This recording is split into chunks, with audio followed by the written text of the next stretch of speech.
Thank you, Phyllis. Whether you are physically present here with us today or joining us through the magic of technology, I'd like to welcome you to Unity of Bloomington. My name is James Kerr, and I'll be your service leader today. Spring is here, the rain is falling, but over the past week, during my spring break, during Ambrose's spring break, we were out working in the yard a lot, and I love this time. The daffodils are kind of showing up, the red buds have their kind of purple hue to them. The dogwoods are blooming, and so like the rain might be falling, but life is emerging, and I'm grateful I get to be part of this cycle again. Our theme this month is the prosperous path, abundance, reflection, and Herstory. Please join me in saying our affirmation. I walk the prosperous path with faith and intention. I release what no longer serves me and reflect on divine abundance within. As I honor wisdom, embrace renewal, and trust divine provision, I open to limitless blessings. I am guided, supported, and abundantly free. And if you're comfortable now, please stand and sing Inside to Find My God.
Phyllis, thank you for starting us off with another woman composer. Of course, I asked for Fire and Rain, but I didn't get that song, but it's okay. All right, okay. That actually is a James Taylor song. I know. So it's Namaste time. So Jamila, Emily, people with children, take them to the back and put them into the safe hands of Emily and Jamila. I will be going down to work with the kids today, so that means their arts and crafts will be very simple. When Patty's there, it's nice and complicated. When I'm there, it is extremely simple. And I will leave the Namaste moment into the safe hands of James. Okay, so now it's time for our Namaste greeting. Place your hands together over your heart and greet each other.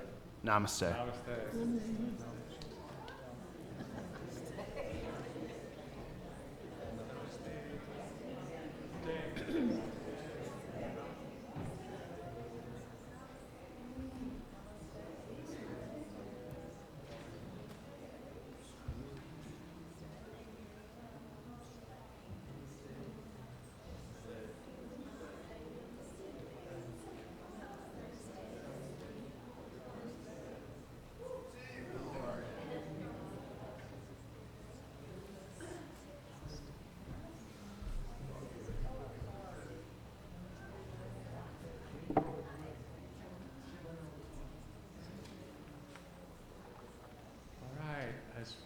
As we finish our namastes this morning, invite you to go back and get settled into your seat, and I'll be leading the prayer.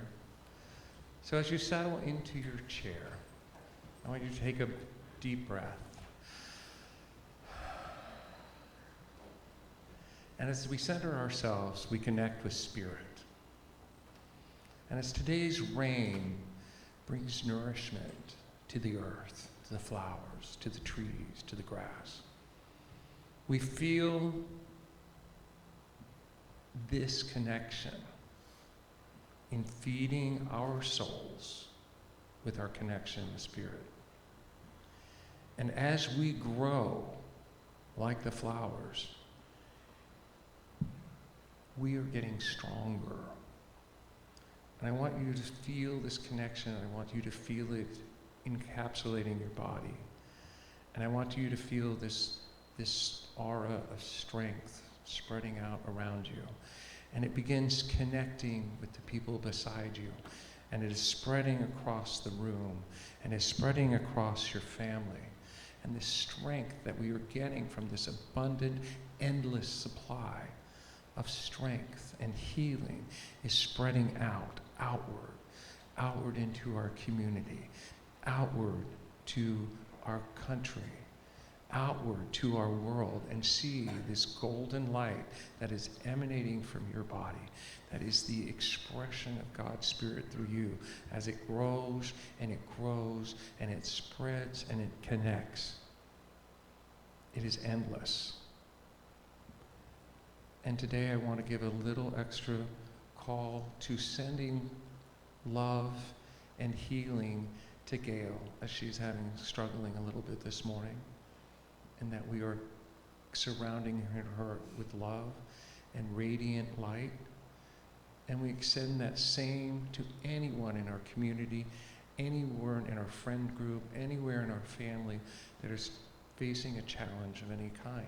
Because we have endless abundance, endless love, endless healing that is emanating through us and outward. And see our entire world surrounded in this golden light of love. And know that we are connected. This abundance is everywhere. It is endless. There is no pie. It is all there at every moment. And so we have the ability to love and extend our strength and extend our awareness and extend our love everywhere. And so it is.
Ready, my God, thy will to see.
Today's inspirational reading is from the Daily Word.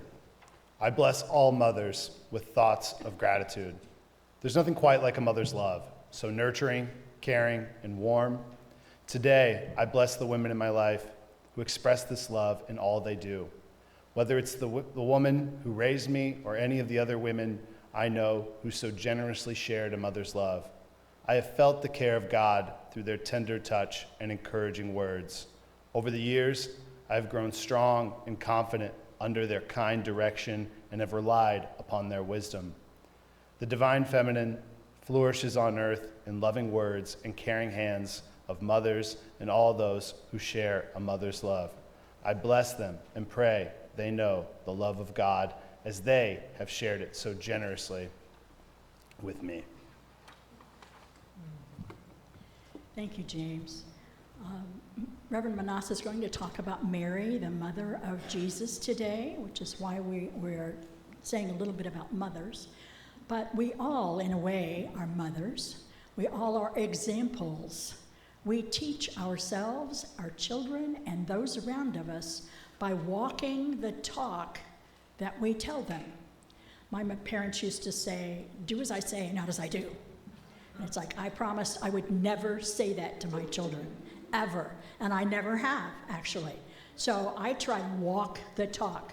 So this song is about walking the talk that we know.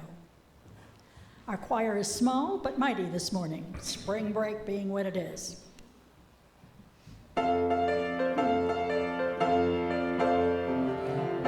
the talk, walking the talk, walking the talk of spirit inside. I'm walking the talk, I'm walking the talk, I'm walking the talk of spirit inside. I'm walking.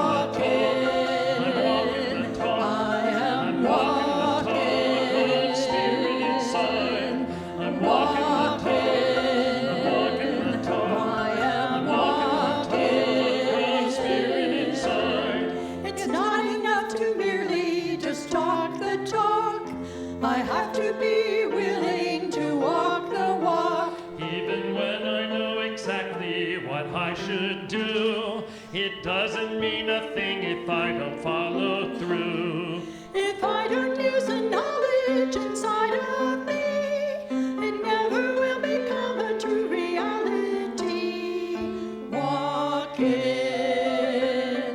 I am walking.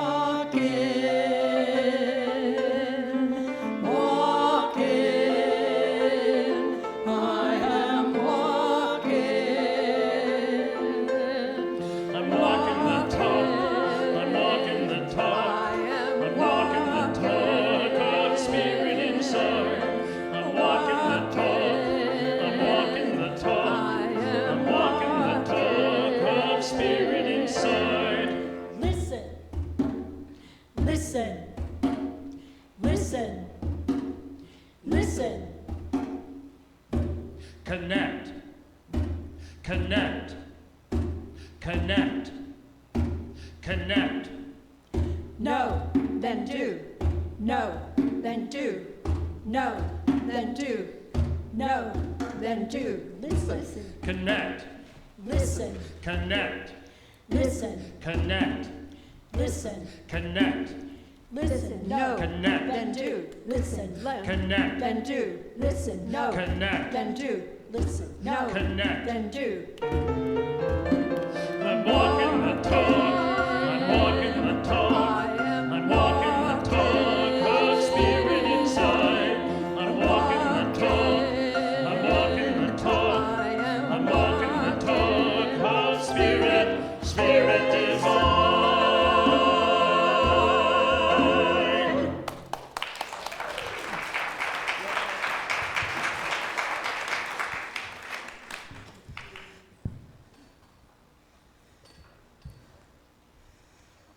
We were just having table time, and Kathy's like, it's time for you to come up. So I'm like, I just got here.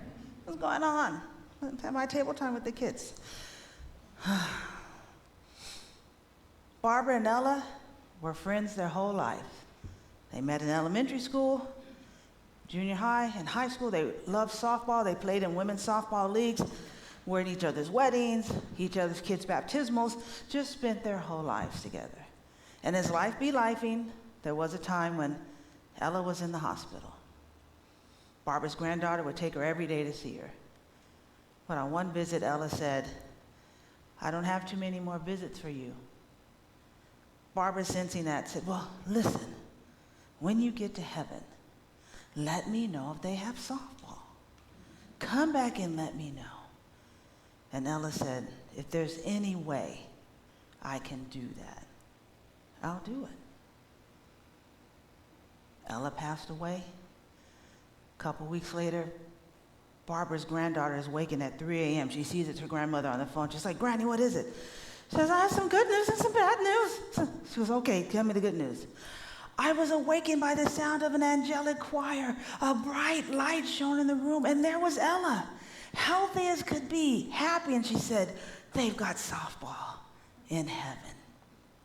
We have the best equipment, the best fields. It's spring, not like today, where there's no rain or snow. We're never not able to play. It is wonderful. A lot of our old friends are here. This is marvelous." So then her granddaughter says, well, what's the bad news?" She said, "I'm pitching on Tuesday."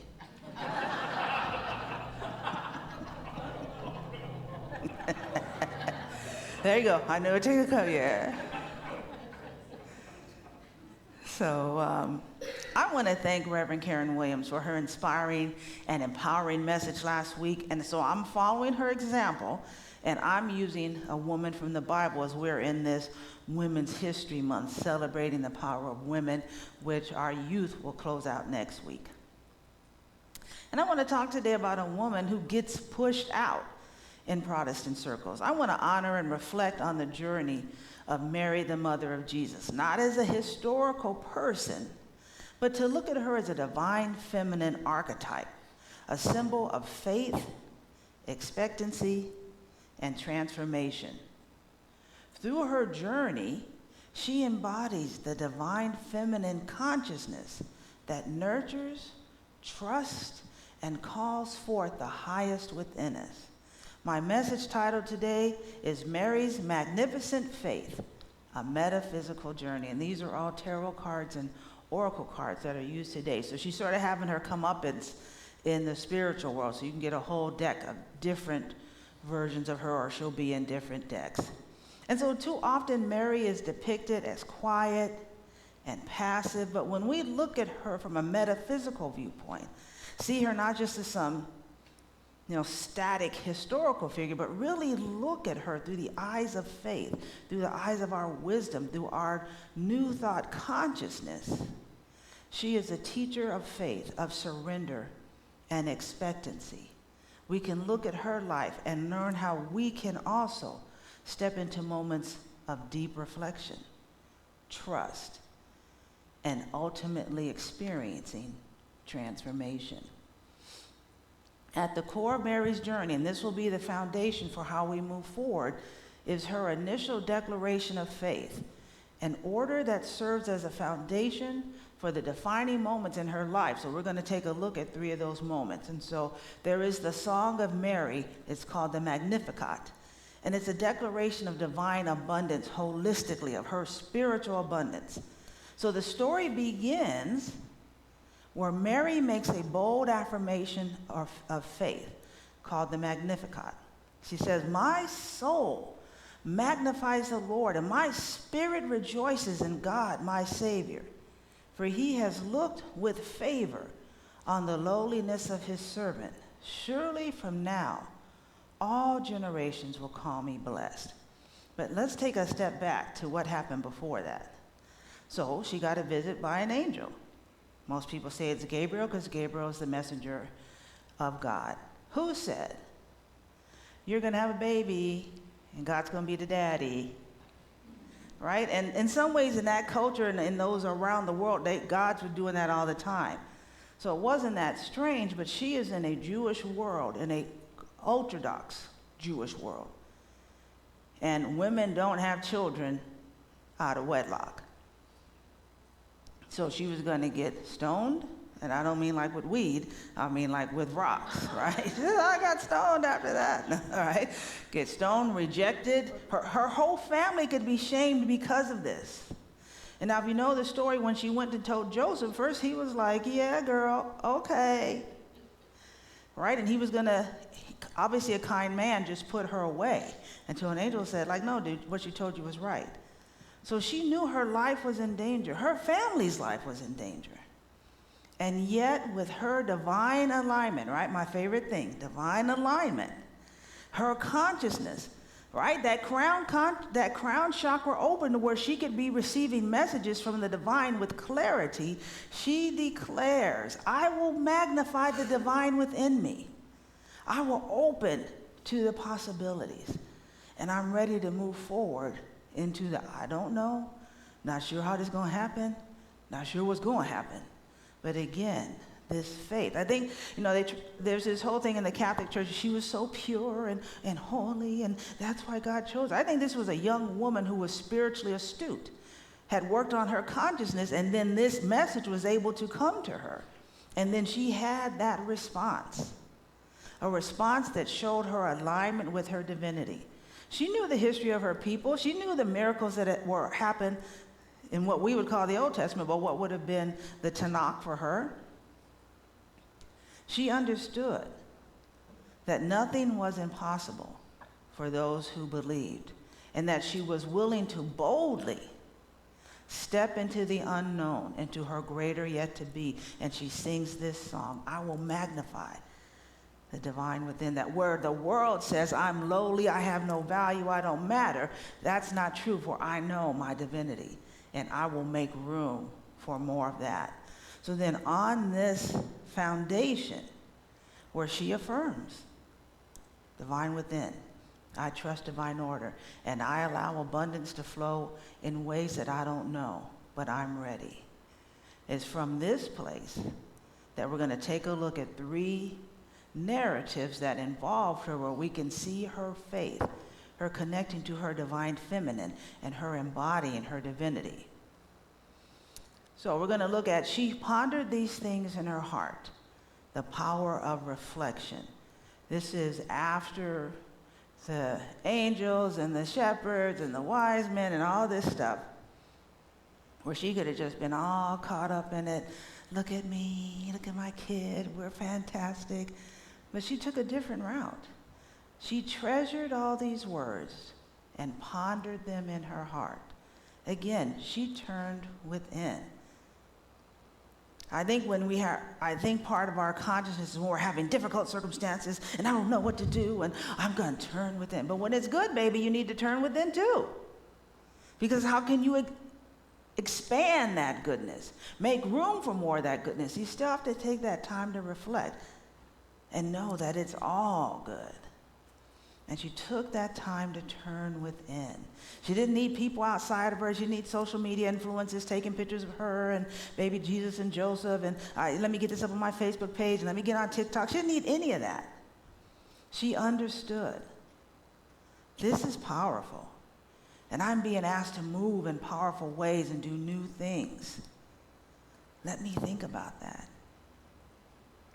That even stepping into your power, being bold, take time to reflect on how we can do that. Mary shows us that some revelations must be nurtured in silence before they can manifest outwardly. So here's a question. Where in my life, where in your life are we being called to pause, reflect, and trust divine timing? Does it appear that stuff is just getting jank in your own life? Positions are changing, you're losing this is, in your mind, could be something being taken away from you. There's change. Is this not then an invitation to reflect, to pause? It's all good. You're getting promotions. Love's coming into your life. Doors are opening. Is this still not the time to reflect, to pause, and turn within? The next narrative I want to take a look at is the wedding at Cana. Do whatever he tells you. the power of spiritual expectancy.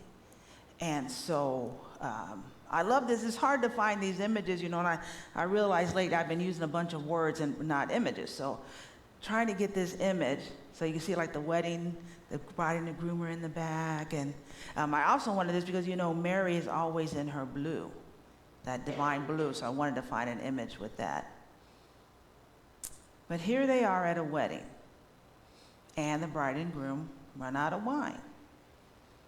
So Mary could have been like, okay, Jesus, you need to take me home. We're ready, we're good, right? So someone said, why would she care unless it was either Jesus' wedding, right? Because the mother of the groom does not want to run out of wine, or one of her other children's weddings.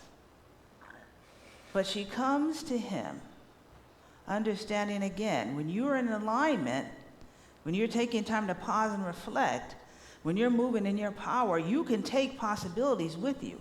Doesn't mean you have to make it happen, but you can hold the space for it to happen.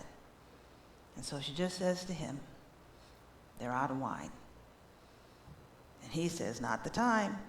She says, deuces, do what he told you to do. Do what he asked you to do. That oftentimes for us as people, there are people who we need to be that one that says, you got this. You can do it. No, it's not the time. I believe in you.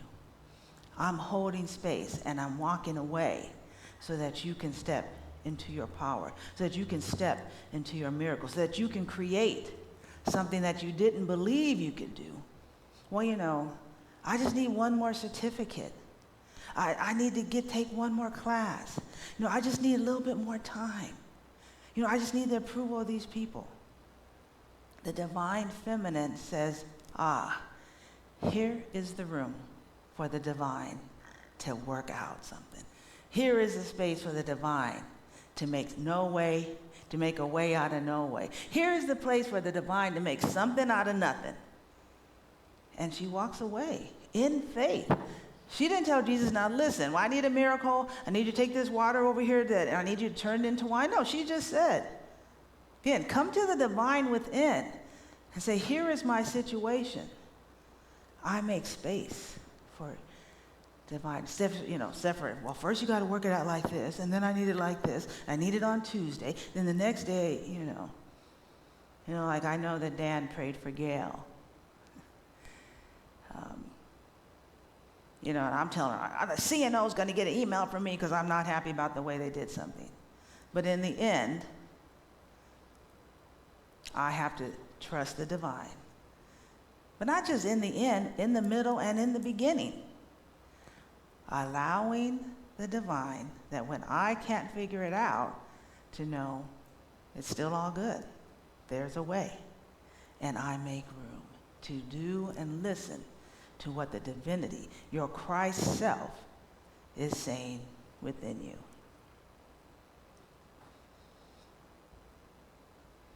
And this is also a reflection of her consciousness, that even when there appeared to not be enough, she didn't have a lack consciousness. So he said, sure, there's enough, right? Just go on down to Bevmo or Red Liquor. What is the name of that place? I was going to call it the Red Liquor Barn, but I don't think that's the name of it. What is it? Big Red Liquor, right? Go on down to Bevmo or Big Red Liquor. So she, again, held the space. That's the divine feminine, holding the space for the miracles. All of us who have had the opportunity, the pleasure, the privilege to be able to carry a child, that's 9 months, 40 weeks, I remember we was counting down, of holding the space for something to happen, for a miracle to happen. And that divine feminine aspect is in all of us. Man, woman, non-binary, you choose. But we all have that divine feminine aspect to hold the space for the fullness, for the miracle to happen. Now, we also talked this month about the prosperous path, and so Catherine Ponder reminds us, when you radiate outward in your thoughts, feelings, or what you radiate outward in your thoughts, feelings, and mental pictures and words, you attract into your life. So she'd gone to Jesus like, oh my God, okay, no, she was Calm like my mom, always. Calm, cool, and collected. That's that Pisces energy. Jonna got that too. Calm, cool, and collected. Just bring it together, right? What we radiate outward from within, we're going to attract. So here in this season, I understand. I'm watching the news too. I thought, wow, you're going to bring back segregation on a federal level? Let's do it. Take every black player off of every professional team and let us have our own teams. That segregation rule will become null and void in 2 minutes, right? Okay, we can't separate. It's too late. We all know that we are one. But things are hard in the world right now.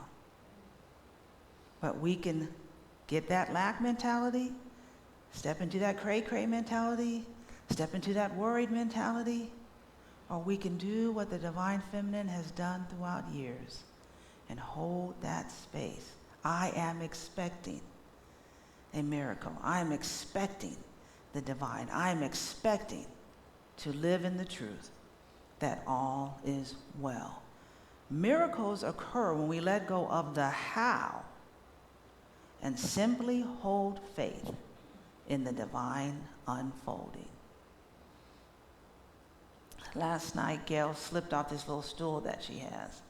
So now I'm trying to get her up off the floor. I can't do that, so I call Lily and we're trying to figure it out. She's like, yeah, call 911. So I get on the phone. They're like, someone harmed? No. They said, do you just need a lift assist? I'm like, that's exactly what we need. Or, come in the house, come 4 handsome firefighters, and they get Gail right up. I'm like, yeah, I think I'm going to fall down too. Come back. Right? But sometimes I didn't know how it was going to unfold. But when we just made room, there you go. Maybe some of us just need a divine lift assist. Make room.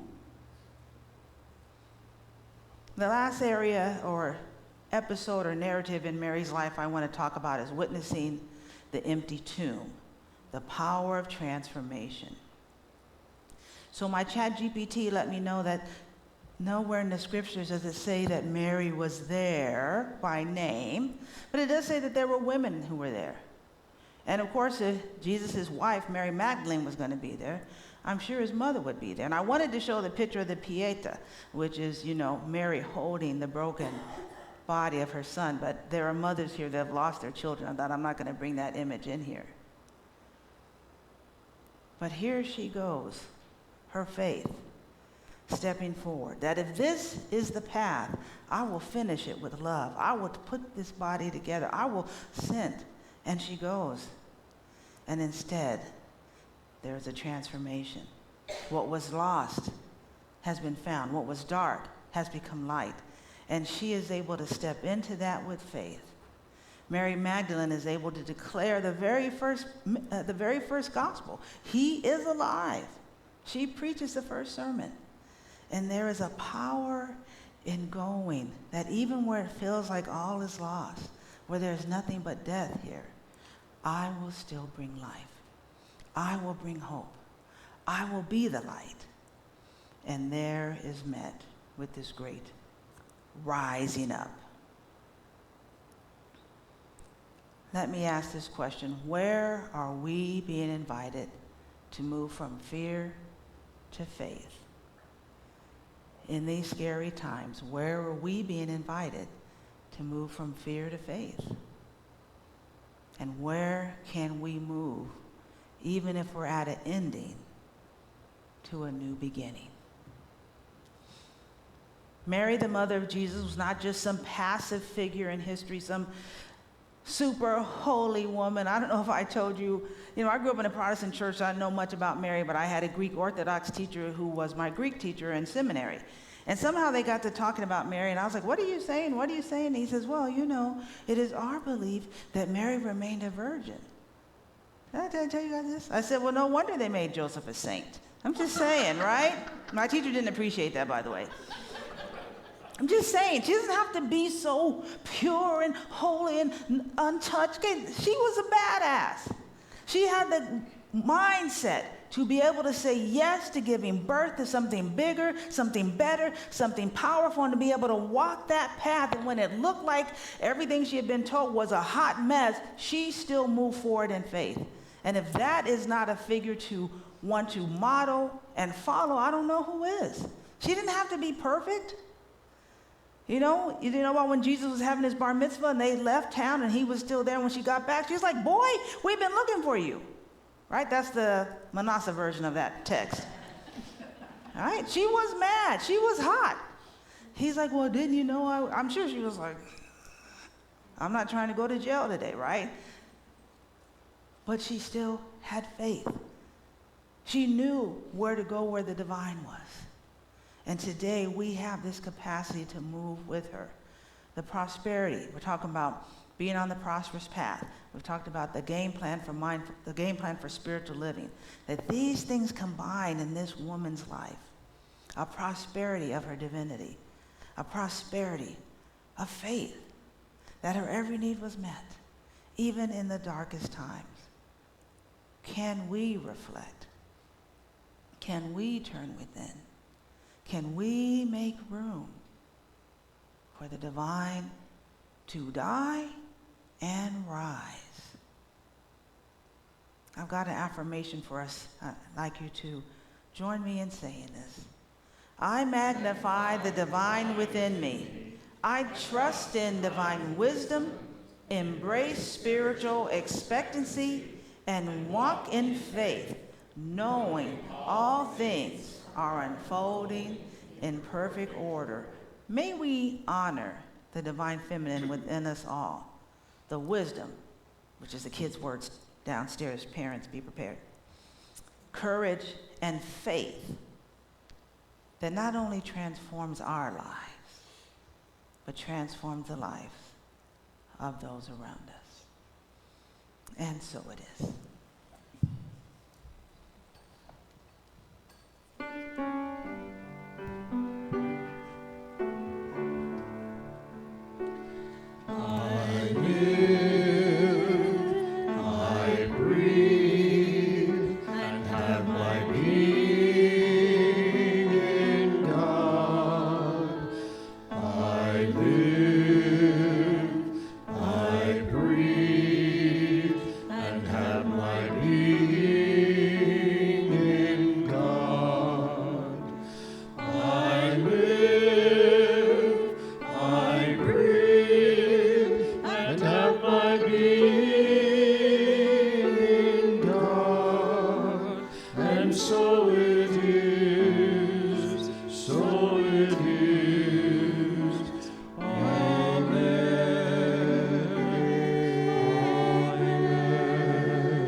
Thank you, Phyllis, for not only playing that song, but being the creator of it. My being in God. As we come to this sacred time, I love the song today before we go into meditation and the song that's after meditation, my being in God. And we come out of meditation singing, there is only love. God is love. You are love. I am love. We are love. There is only love. So as we come into this time, let's take a breath in and out and allow your heart to fill with love. I think that Leanne could fill her heart with love thinking about little monster Mary, right? Her little niece. Ambrose was so happy to tell me downstairs that he went to his grandparents' house, and he went to a birthday party and he saw his friend. That's love. Let's fill our heart with loves today. Love for the rain, love for the plants, love for each other, and love for ourselves. Let's take one more breath in and out, and let's step into the silence in love.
As we are celebrating Women's History Month, we have been having our Women's History Moment. Emma, come on up. I invited Emma's mom to do the Women's History Moment. I got a text back that, oh no, Emma was gonna do it. Good morning, everyone. Today I'm going to be talking about one of the greatest gymnasts of all time, Simone Biles. She has not only changed the way of gymnastics, but also become an inspiration for millions around the world. Let's take a look at her life, her family, and some of her amazing accomplishments. Simone Biles was born March 14, 1997, in Columbus, Ohio. Her early life wasn't easy. She was raised in a challenging environment. Her sister and her were initially placed into foster care at a young age due to her mother's struggles with substance abuse. At the age of 6, Simone and her sister were adopted by their maternal grandfather, Ron Biles, and his wife, Nellie. The Biles family provided a stable and supportive home for Simone and her sister. Ron and Nellie played a crucial role in Simone's life, offering her the love, care, and support she needed to grow. It was through them that Simone was introduced to gymnastics at the young age of 6. She began practicing at a local gym, and as soon as she stepped onto the mat, she knew that was the sport for her. Simone trained relentlessly, and by 14, she was competing nationally. At 16, she made her mark by winning her first world championship title in 2013, becoming the first African American woman to do so. At the 2016 Rio Olympics, Simone dominated gymnastics, winning 4 gold medals and a bronze on the balance beam, setting her status as the world's top gymnast. Simone didn't stop there. In the years that followed, she continued to break records. By 2019, she became the most decorated gymnast in World Championships history, with 25 medals, including 19 gold. Her precision, skill, and artistry have set new standards in gymnastics, earning her widespread admiration from both peers and fans. Along with her Olympic golds, Simone introduced groundbreaking moves like the biles, a double twisting, double somersault dismount from the balance beam, showcasing her ability to push gymnastics to new levels. Simone's story is about overcoming challenges, breaking barriers, and achieving greatness. From her start in foster care to becoming the most decorated gymnast ever, she has shown that with determination and support, anything is possible. Through her gymnastics achievements and dedication to her sport, Simone has become a role model to all, including myself. Simone Biles is more than just an athlete. She represents strength, determination, and the power of believing in yourself. Thank you. Thank you.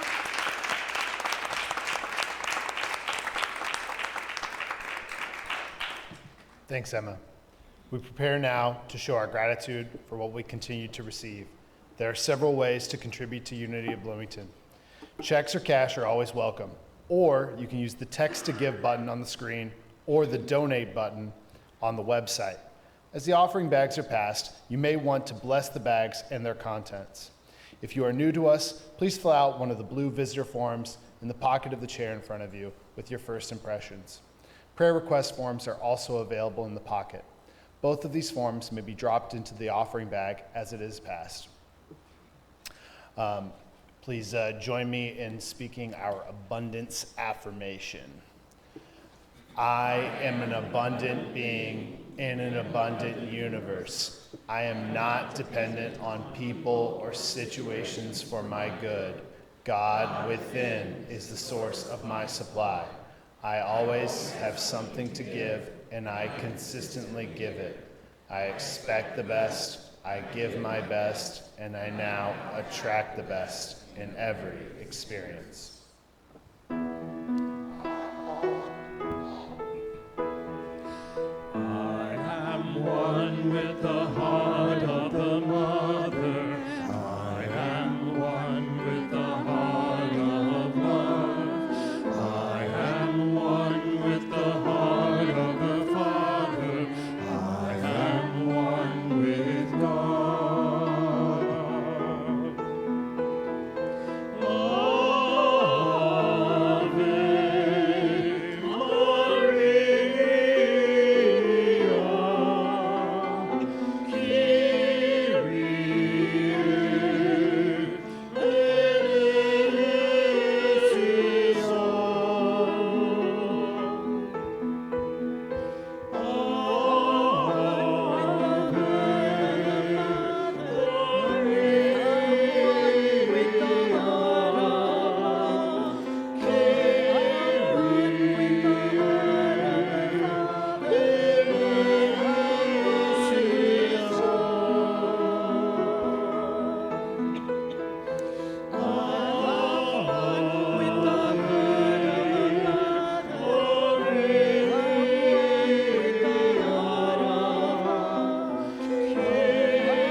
If I can have the greeters come back up, and I'd like to invite the congregation to join me in speaking our offering blessing.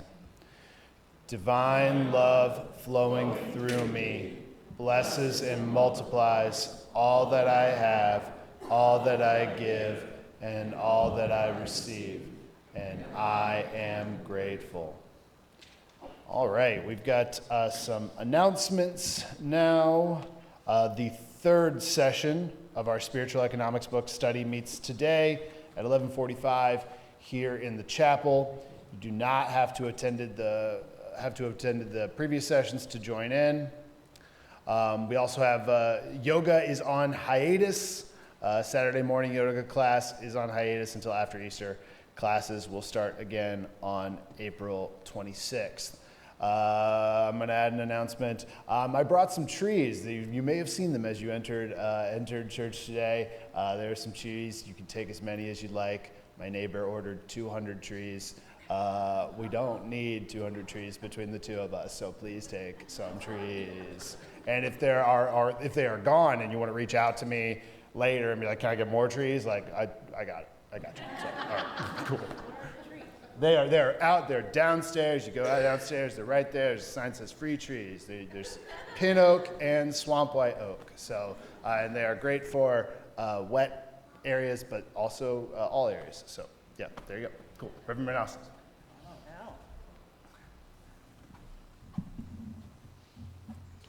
Well, let me begin by saying thank you for your love and care for Gail and I.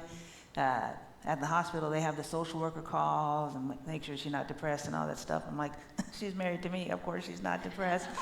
But in all seriousness, when she asked her what kind of support she has, she says, I have my church family.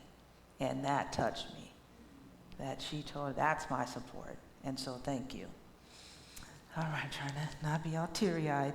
So let's talk about volunteers. Now, how many of you remember when I said volunteers and men, I was getting ready to point my finger at you? And okay, so I don't want to do that. If you haven't read the newsletter, what is going on with you? You see it on our website. It comes to you in the mail. Sierra wrote an amazing article about sacred service. Most of us, all of us, when we came into this building, we were greeted by someone with a smile on their face, hugging us, loving us. That is sacred service. Before they get in here and hear my amazing messages, right, they are touched at that lobby. That is a sacred and holy service. And I'm asking you to sign up for that. Now that I said all that, Jana, they have a place to sign up on the website. We have something outside. It's simple. You're young. Figure it out, right? But yes, please, that is to me the most important position in this church. The people who greet you and welcome you into this sacred and loving space. So next Sunday is Youth Sunday. Do you have a slide for me on that, Seb? Our Youth Sunday speaker is Mabry Salmon.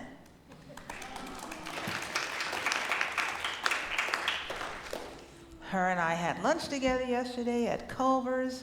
I had custard there for the first time. It was very good. But this young lady from my very first meeting of her impressed me. She reminds me of Lily in many ways. And so I asked her, I'm like, hey, what do you think about being the speaker for her? She's like, okay. I thought, wow, that's the simplest ask I've ever had. But so youth and our young adults will be running the service next week. And so hold space for Mabry. She made her presentation to me, and I said, well, that's good. But beyond facts, you have to have a call to action. You need, I'm just like, no, sister, you're going to preach up here on Sunday. And she was very receptive, and I appreciate that. So come out, Youth Sunday, and our young adults will be running the service. I also want to just clarify that we are moving on up when it comes to our youth. We used to have childcare, and Mackay loved our children, kept our children, sang with our children, colored with them, and provided a safe and sacred space for them, and I am very thankful. And we'll have a card for her next week to express our gratitude. But we're ready to, Joe? I love that halo over her head. Oh, yes, I know. She's a little angel. So we're going to upgrade. So we want to have youth ministry, but that involves the very things that y'all did to get me. Setting an affirmation, praying, having a vision. So there's a few steps to get to youth ed, but right now we're at the Sunday school stage to where our children are going to begin to learn unity principles while having snacks and arts and crafts, right? This isn't like, but that means it shifts to us. So I don't ask anyone to do anything that I won't do myself. So, I've been down there 2 Sundays. Kathy came and got me too soon today. Yeah, but those, I'm telling you, they are bright, inquisitive, ready to learn, love the principles. And so I've already talked with some of you. You will get an email. Step number 1, we got to get your background check. right? Everybody's got to be safe for the kids down there. And then we have, as Michael May told me, we have some amazing artists. Come on, let them come on in. Let them in. Let them come on in. Like Meredy and Joe. Michael May said they could do some amazing stuff with the kids down there. I'm like, that's right. So y'all gonna be getting an email too, right? How about if Joe did like a community project where the kids built something like over a 6-month period, and then maybe a Christmas decoration that was up here in Meredy. He's like, get Phyllis down there. You know she's an excellent musician. She can do something with the kids. I'm like, that's right. He's like, get Leanne to put the program together. I'm like, that's right. Again, it's not our job to push it off on someone else. Right? This is the seed of this congregation. This is the future. I'm asking you to join me in nurturing them. I don't want to sign up for the next 20 years. You don't have to, just till the end of the year. And it'll probably be 1 week. Because Michael May has the first week, Miss Patty's got the second week. So, I'm asking you, when you get the email, don't tell me no, please. And let's move forward with that. So now I'm going to fuss at you guys for a minute, which James like, you ain't been fussing already? Thank you, James. Phyllis and Kathy know I'll be fussing at them all the time. That's my love. But I texted someone. I'm like, hey, I haven't seen you in church in a couple of weeks. I haven't had a chance to hug you. They're like, oh, we're very sick. We're having fevers all the time. There's this whole litany of stuff. I said, oh, well, but you let your pastor know, right? I sent a text to someone else. I haven't seen you guys in about 3 or 4 weeks. Oh, she told me her husband wasn't doing well. And I was like, but y'all didn't let me know? So yes, you all think that I'm so busy. Even Dan's like, I don't think you can be going down there with the kids. I don't want you doing too much. Doing too much is what I do. But I'm here to serve. If you need prayer, that's my job. You need pastoral care, that's what I do. Text me, call me, email me. You don't have to tell me if you don't want me to know your biz, that's fine. Just say, Minnassa, I need prayer this week. Hold space for me. That's what I do. Look at these great kids. So please, I am not too busy. I don't have too much on my plate. If you remember my interview, what did I say? I was coming here to love. Let me love you by praying with you, by holding space with you, by hugging you virtually or in person if you need that. I'm here to serve. Please reach out to me. And the last thing, prayer chaplain training. I know that there had been a process before I got here, so for the 4 Saturdays in April and 1 in May, I will be taking a class to train the trainer, and then we're going to bring prayer chaplain training back. So if you have an interest in that or want to know more about it, think about it, and we will be doing that. Dan, Phyllis, Jonna, Joni, anything else? I'll check with the bosses before I sit down. All right.